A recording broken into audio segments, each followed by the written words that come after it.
उत्तर भारत में 19 जनवरी से ठंड और बढ़ने वाली है। इसकी वजह पश्चिमी विक्षोभ की दो प्रणालियां हैं, जो कि एक के बाद एक क्षेत्र में सक्रिय हो रही है। भारतीय मौसम विभाग के मुताबिक आने वाले पूरे हफ्ते पश्चिमी हिमालयी इलाकों में इन प्रणालियों का असर दिखेगा। 23 जनवरी तक कुछ इलाके में भारी बारिश या फिर बर्फबारी की संभावना है। मौसम विशेषज्ञों का कहना है कि पछुआ हवाएं ऐसी दिशा में चल रही है जिससे कि ठंड और तेज होगी। उन्होंने बताया है कि 19 जनवरी को ठंड बढ़ सकती है और इसका असर राजस्थान, पंजाब, हरियाणा, दिल्ली, उत्तर प्रदेश और बिहार में दिखेगा। इन राज्यों में न्यूनतम तापमान आज के मुकाबले थोड़ा और नीचे जा सकता है।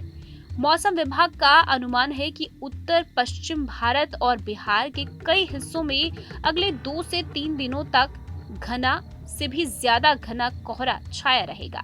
खास तौर पर उत्तर प्रदेश के कुछ इलाकों में 19 जनवरी तक बहुत घना कोहरा रहने की संभावना है। हालांकि विशेषज्ञों का कहना है कि कुछ इलाकों में राहत भी मिल सकती है और कल घने कोहरे की संभावना थोड़ी कम रहेगी। फिर भी जम्मू कश्मीर, हिमाचल प्रदेश और उत्तराखंड के कुछ हिस्सों में कोहरा देखने को मिल सकता है। दिल्ली की बात करें तो यहाँ आसमान में आंशिक रूप से बादल छाए रहने की उम्मीद है। सुबह के समय कई इलाकों में मध्यम कोहरा और कुछ जगहों पर घना कोहरा रहने की संभावना है। अधिकतम तापमान 24 से 26 डिग्री सेल्सियस और न्यूनतम तापमान 7 से 9 डिग्री सेल्सियस के बीच रहने की उम्मीद है। सर्द हवाओं और तापमान गिरकर 4 से 6 डिग्री तक पहुंच गया, जबकि अधिकतम तापमान 21 डिग्री सेल्सियस से 22 डिग्री तक जा सकता है। सुबह कोहरे के कारण धूप देरी से निकलेगी, लेकिन हल्के बादलों के कारण उनका असर धीमा रहेगा। रविवार तड़के तापमान 4 से 6 डिग्री सेल्सियस दर्ज हुआ। कोहरे और सर्द हवाओं के कारण ठंड अधिक लग रही है। दिन में तापमान थोड़ा ठीक होकर पिछले कुछ दिनों के मुकाबले 21 से 23 डिग्री सेल्सियस तक जा सकता है। कोहरे के कारण विजिबिलिटी कम रहेगी। दोपहर में धूप निकलेगी, लेकिन आंशिक रूप से बादल छाए रहेंगे। शाम होते ही सर्द हवाओं के कारण ठंड फिर से अपना असर दिखाएगी। मौसम विभाग के मुताबिक अगले कुछ दिनों में ठंड का असर धीरे धीरे कम होगा। हालांकि बारिश में कोई आसार नहीं है। ठंड और कोहरे के बीच दिल्ली की हवा बीते कई महीनों से जहरीली बनी हुई है। सुबह AQI 722 दर्ज हुआ, जो कि बेहद खतरनाक श्रेणी में है।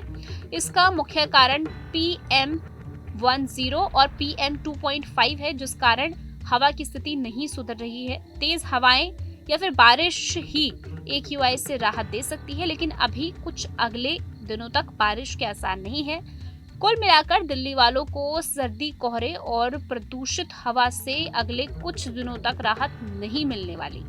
सरकार ने ठंड को देखते हुए खुले में ना सोने की अपील की है। कई जगह शेल्टर होम बनाए गए हैं, जहां बेसहारा लोगों के लिए व्यवस्था की गई है। इसके अलावा बाहर निकलने पर मास्क की सलाह दी गई है। मौसम विभाग के मुताबिक अगले कुछ दिन राजधानी में इसी तरह से मौसम रहेगा। 20 जनवरी से न्यूनतम तापमान में गिरावट कम से कम 7 से 8 डिग्री सेल्सियस तक जा सकती है, जबकि सर्द हवाएं अपनी परेशानी करेगी। रिपोर्ट में इतना ही। जुड़े रहिए न्यूज स्टेट के साथ। आपके मोबाइल पर तुरंत आएगी ब्रेकिंग न्यूज। स्क्रीन पर सबसे पहले दिखेगी बड़ी खबर। देश दुनिया की हर खबर एक जगह। अब आपके मोबाइल पर तुरंत फटाफट इंस्टॉल कीजिए न्यूज नेशन ऐप और रखिए खुद को अपडेट।